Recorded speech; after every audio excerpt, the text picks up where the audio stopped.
Hello everyone, आज हम discuss करेंगे नेशनल क्वांटम मिशन। ये आपका पार्ट होगा जीएस पेपर 3 एसएनटी। आइए इस टॉपिक को डिटेल में समझते हैं, क्या इसमें इंपॉर्टेंट है, क्या इसमें प्रोविजंस हैं और क्या इसके बेनिफिट्स होंगे। तो सबसे पहले ये सवाल आना चाहिए कि क्वांटम का मतलब क्या है। क्वांटम का मतलब एक सिंपल भाषा में, एक डायरेक्ट डेफिनेशन से अगर आपको समझाऊं, क्वांटम का मतलब होता है एटॉमिक या फिर सब एटॉमिक लेवल पे किसी भी पार्टिकल को देखना, जो smallest existing unit, smallest existing unit, that's what is quantum. तो अब बात करते हैं क्वांटम टेक्नोलॉजी की, क्योंकि वहीं से हमें सारे जवाब मिलेंगे। Why this mission. तो quantum technology, as you can see, is a field of science dealing with the quantum mechanics. ठीक है, and what is quantum mechanics? Quantum mechanics is, as I already told you, it's a branch of physics which studies the behavior of the matter as well as energy at the smallest scale, atomic and subatomic. तो ये हमने देखा quantum mechanics. Quantum mechanics as in the study of the behavior of any existing particle at the smallest scale. And quantum technology is using the principles of quantum mechanics.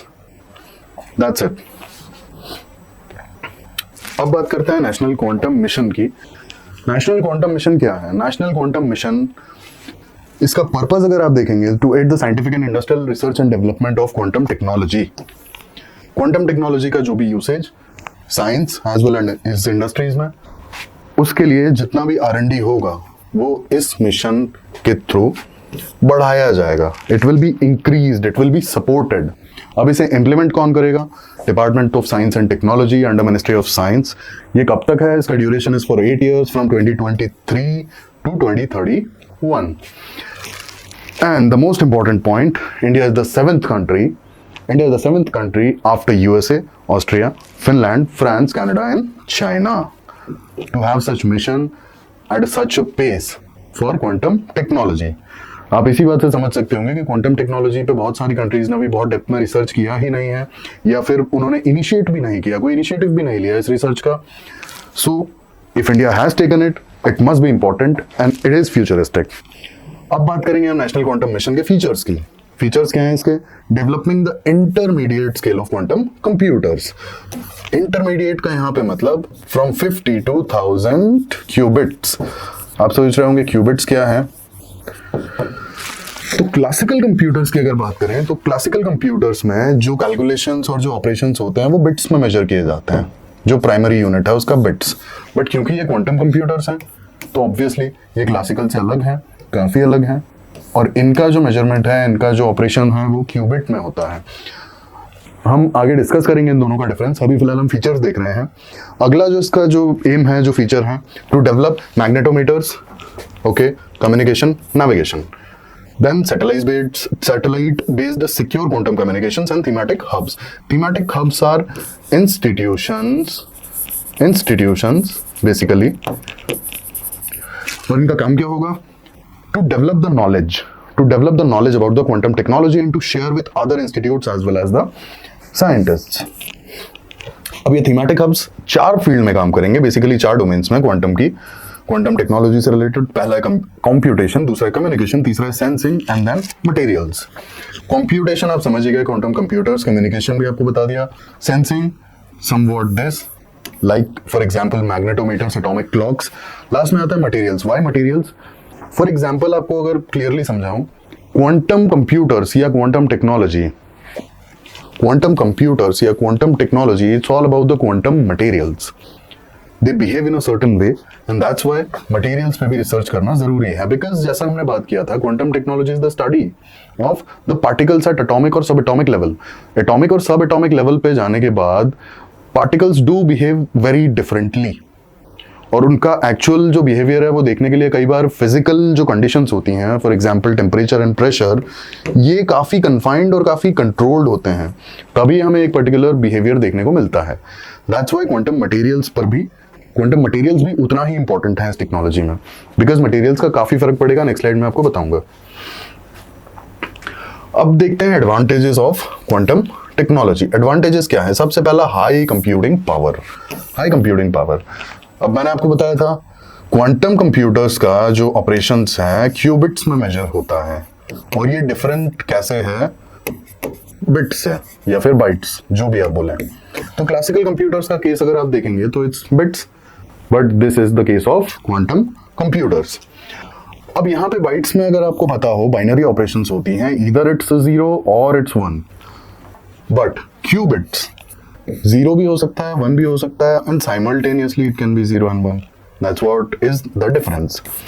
तो difference आपने क्या समझा, this is binary and this is non binary. Non binary as in ये simultaneously 0 और 1 जो होता है ना, this is what is superposition. Superposition, और इसी कारण से कंप्यूटिंग की स्पीड बहुत ज्यादा होती है, एज वेल एज इस सुपरपोजिशन की वजह से quantum computers are able to solve even the most complex problems which classical computers can not solve. इसीलिए इसका कंप्यूटिंग पावर जो है बहुत ही ज्यादा है। अब आते हैं बेटर सिक्योरिटी पे। Better security as you can understand, क्योंकि क्वांटम कंप्यूटर्स बहुत ही ज्यादा कॉम्प्लेक्स प्रॉब्लम्स को बहुत इजीली सॉल्व कर देते हैं, तो ये प्रॉब्लम्स को कॉम्प्लेक्स बना भी तो सकते हैं। बेटर सिक्योरिटी के लिए आपको क्या चाहिए, बेटर या फिर बोलें तो कॉम्प्लेक्स कोडिंग, बेटर या फिर कॉम्प्लेक्स जिसे तोड़ा ना जा सके। और क्योंकि ये कॉम्प्लेक्स को सॉल्व कर सकता है तो इसलिए कॉम्प्लेक्स बना भी सकता है ना, क्योंकि बना भी देगा तो ये सॉल्व तो खुद ही कर देगा ना, कॉम्प्लेक्स कोडिंग या कॉम्प्लेक्स लैंग्वेज कुछ भी। तो फॉर सिक्योरिटी अगर कॉम्प्लेक्स किसी कोड को डिजाइन किया जाता है जिसे तोड़ना सिर्फ और सिर्फ क्वांटम कंप्यूटर के ही बस का होगा, तो obviously it will be better. Third पे आते हैं faster and secure communication. As I already told you how it can be secure. Fast obviously होगा क्योंकि जब काम ही यहाँ पे एटॉमिक लेवल पे हो रहा है, एडवांसमेंट जो होगा वो एटॉमिक और सब एटॉमिक लेवल का ही तो होगा, और जब एटॉमिक और सब एटॉमिक लेवल पे ही हम इतने एडवांस हो जाएंगे तो obviously it will be faster. एक और इसका कारण बताता हूं, quantum materials are at times superconductors. Superconductors, they behave like superconductors, so that's why communications बहुत फास्ट हो सकती हैं, बिकॉज जो कंडक्शन है they are superconductors, किसी तरह का रेजिस्टेंस होगा ना, या रेजिस्टेंस नहीं होगा तो लैग टाइम जो होगा वो बहुत ही कम होगा, इसीलिए ये फास्ट होगा। फिर enhanced artificial intelligence, enhanced AI. अब एआई आप जितना कॉम्प्लेक्स प्रॉब्लम सॉल्व कर पाओगे, आप एआई भी एज इन एआई से भी आप उतना ही कॉम्प्लेक्स प्रॉब्लम सॉल्व कर पाओगे जितना आपके कंप्यूटर सॉल्व कर सकते हैं। फॉर एग्जांपल क्लासिकल जो हमारे कंप्यूटर्स हैं उनकी कुछ लिमिटेशंस हैं। लिमिटेशंस हैं इसीलिए तो हमने सुपर कंप्यूटर्स बनाया ना। सुपर कंप्यूटर्स बनाने का क्या रीजन था, क्योंकि हमारे जो क्लासिकल कंप्यूटर्स थे उनकी लिमिटेशंस थी। तो ऑब्वियसली जो एआई हमने क्लासिकल कंप्यूटर्स को यूज करके बनाया है उसकी भी तो लिमिटेशंस होंगी, बट क्योंकि क्वांटम कंप्यूटर्स, क्वांटम टेक्नोलॉजी को यूज करके बनाए गए कंप्यूटर्स बहुत ही कॉम्प्लेक्स प्रॉब्लम को इजीली सॉल्व कर सकते हैं। तो इसका मतलब है कि आर्टिफिशियल इंटेलिजेंस जो ये डेवलप करेंगे वो भी तो एडवांस्ड ही होगा, बिकॉज क्वांटम कंप्यूटर्स बहुत सारी चीजों में ऑटोमेटिकली एडवांस्ड हैं। जैसा कि हमने यहाँ पे देखा कि वो कॉम्प्लेक्स से कॉम्प्लेक्स प्रॉब्लम को बहुत इजीली सॉल्व कर सकते हैं। इसका मतलब है कि जब वो चीजें डेवलप करेंगे, किसी भी तरह का कोडिंग होगा, किसी भी तरह का लैंग्वेज होगा, किसी भी तरह का एप्लीकेशन होगा, तो वो भी तो एडवांस्ड ही होगा ना। क्यों? क्योंकि जैसे मैंने आपको बताया था सुपरपोजिशन में बहुत सारे सिस्टम्स एक साथ काम कर सकते हैं। That's what is superposition. हमें सुपर कंप्यूटर की जरूरत क्यों पड़ी? क्योंकि एक साथ बहुत सारे ऑपरेशंस नहीं काम कर सकते थे, इसीलिए हमें सुपर कंप्यूटर की जरूरत पड़ी। और ये कमी दूर किसने की? क्वांटम कंप्यूटर्स ने। यहाँ पे एक साथ बहुत सारे फंक्शंस साइमल्टेनियसली परफॉर्म किए जा सकते हैं, और जब ये हो सकता है तो ऑब्वियसली जो भी सॉफ्टवेयर या जो भी हम टेक्नोलॉजी यहाँ से ग्रो करेंगे या डेवलप करेंगे वो एनहांस तो होगी ही ना। लास्ट, बेटर मेजरमेंट ऑब्वियसली जब मैंने आपको बताया यहाँ पे काम ही एटॉमिक लेवल पे हो रहा है, एटॉमिक लेवल पे एडवांसमेंट होगा तो ऑब्वियसली ये बेटर मेजरमेंट होगा ही। और इसका एक और रीजन है जो नेक्स्ट स्लाइड में आपको बताऊंगा, जो कि डिसएडवांटेज है, लेकिन वो इसका रीजन है, किसका? बेटर मेजरमेंट का। What are the disadvantages of quantum technology? It's very expensive, obviously. अब इसके कुछ रीजंस बताता हूँ मैं आपको, क्योंकि ये रिसर्च और डेवलपमेंट के स्टेज पे है तो ऑब्वियसली एक्सपेंसिव तो होगा ही ना। टेक्नोलॉजी सस्ती कब होती है? टेक्नोलॉजी तब सस्ती होती है जब उसका मास प्रोडक्शन हो जाए। मास प्रोडक्शन हो जाएगा तो टेक्नोलॉजी अपने आप ही सस्ती होने लगेगी, लेकिन ये तो रिसर्च लेवल पे है। प्रोटोटाइप बनाने में ही बहुत सारा पैसा लगता होगा, तो ऑब्वियसली अभी इसको मेन स्ट्रीम में लाने के लिए ये बहुत ज़्यादा एक्सपेंसिव है। जब तक इसके श्योर शॉट रिजल्ट नहीं मिलते हैं और जब तक लाइक इकोनॉमिकली बेनिफिशियल नहीं होती हैं, तब तक इसका मास प्रोडक्शन पॉसिबल नहीं है, और जब तक मास प्रोडक्शन नहीं होगा तब तक ये एक्सपेंसिव होगी। दूसरा इसका रीजन है, इसमें यूज होने वाले जो मटेरियल्स हैं वो काफ़ी एक्सपेंसिव हैं, ठीक है। तीसरा इसका रीजन है, इसका जो सेटअप है, सेटअप भी बहुत एक्सपेंसिव होता है। एज इन मैंने आपको बताया, जब एटॉमिक और सब एटॉमिक लेवल पे काम होता है, तो एटॉमिक और सब एटॉमिक लेवल पे एक बहुत बड़ी प्रॉब्लम जो आती है कि बहुत ही ज़्यादा, ये आप थर्ड पॉइंट अगर देखेंगे तो बहुत ही ज़्यादा सेंसिटिव होते हैं प्रेशर या टेम्परेचर या फिर फिजिकल एनवायरनमेंट को लेकर के, ठीक है। और जब ये सेंसिटिविटी को आपको लाइक आर्टिफिशियल कंडीशंस जनरेट करके और इसे कंट्रोल करना पड़ेगा, तो ऑब्वियसली इसका जो सेटअप है ऑटोमेटिकली एक्सपेंसिव हो जाएगा, ठीक है।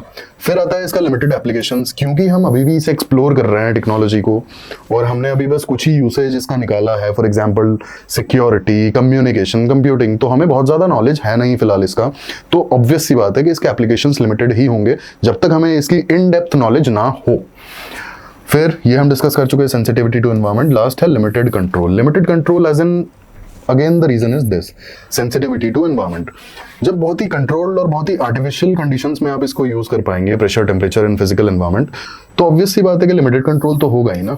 थोड़ा सा भी अगर प्रेशर या टेम्परेचर या फिर लाइक एनवायरमेंल कंडीशंस चेंज होंगी, तो ऑब्वियस सी बात है कि आप यहाँ से कंट्रोल लूज कर जाएंगे, क्योंकि जो बिहेवियर है एटॉमिक लेवल पे वो सिमिलर नहीं रह जाएगा।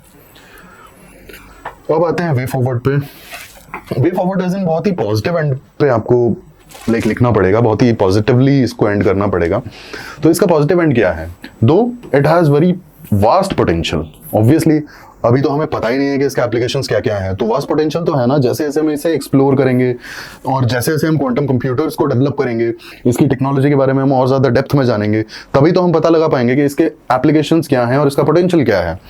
तो ऑब्वियसली क्योंकि ये R&D स्टेज पे है, तो इसका पोटेंशियल बहुत ज़्यादा है, ऑब्वियसली है। और आप अभी भी देख सकते हैं फॉर सिक्योरिटी, ठीक है, फॉर कम्युनिकेशन, फॉर कंप्यूटिंग। तो जब ये सारे एप्लीकेशंस अभी निकल के आए हैं, तो इन्हीं फील्ड्स में बहुत, इन डोमेन्स में भी बहुत ज्यादा एप्लीकेशंस अभी तो इसके बाकी हैं, जो हमने एक्सप्लोर शायद किए ही नहीं है, या फिर जो रिसर्च लेवल पे ही अभी एक्सप्लोर होने बाकी हैं, ठीक है। बस हमें पता है कि इसका ये यूसेज है, लेकिन शायद हम उसके लिए परफेक्ट सेटअप ढूंढ रहे हैं। तो इसका पोटेंशियल बहुत ज्यादा है, इसको बहुत सारे डोमेन्स में भी यूज किया जा सकता है, और रिजल्ट्स भी हमें पॉजिटिव एंड पे देखने को मिलेंगे। लेकिन प्रॉब्लम क्या है, जो डिसएडवांटेजेस हैं हमें वो ओवरकम करना पड़ेगा, और यही है हमारे चैलेंजेस। तो बहुत सारे चैलेंजेस हमने देखे थे। फॉर एग्जांपल एक्सपेंसिव है, फिर इसके बाद लिमिटेड यूसेज है, तो ये सारे एक चैलेंजेस हैं। हमें थोड़े थोड़े चैलेंजेस को एज इन ओवरकम करना पड़ेगा, तभी हम जाके इस टेक्नोलॉजी को फ्रूटफुली यूटिलाइज कर पाएंगे, इसके रिजल्ट्स देख पाएंगे, इसके बेनिफिट्स देख पाएंगे। और वे फॉरवर्ड में ऑब्वियस सी बात है कि आप हमेशा पॉजिटिव एंड पर ही उसे खत्म करेंगे, आप उसमें कुछ नेगेटिव नहीं लिखेंगे कि टेक्नोलॉजी एज इन अभी तो रिसर्च स्टेज पर है तो हमें क्या पता, नहीं, नो, अब नो, रिसर्च स्टेज पे है, इसका बहुत पोटेंशियल है, आपको भी नहीं पता। SNT में हमेशा बहुत ज़्यादा स्कोप होता है चीज़ों का, इसलिए आप पॉजिटिव एंड पर इसे ख़त्म करिए। एंड आई होप आपको वीडियो पसंद आई होगी। नेक्स्ट वीडियो में किसी अच्छे टॉपिक के साथ हम दोबारा मिलेंगे। Thanks for watching, thank you.